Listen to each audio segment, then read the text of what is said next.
আসুন দেখুন বুঝুন। হুয়ার শব্দের অর্থ হলো নবী করিম সাল্লাল্লাহু আলাইহি সাল্লামের নবরূপের আগমন।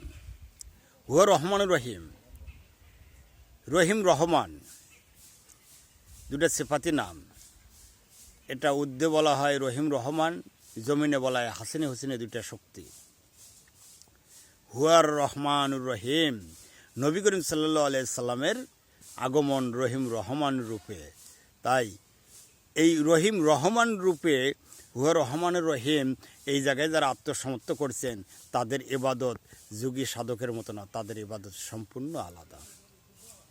সেই জায়গার ইবাদত হলো প্রেম। হ্যাঁ, আল্লাহ আমায় বানাইছে গো, আল্লাহরও কাজে নাই যে কোনো দরকার আমার ভব সংসারে। প্রেম ছাড়া আর কোনো ইবাদত নাই। প্রেম সত্য, প্রেম খাঁটি। যার প্রেম সত্য তার ইবাদত সত্য।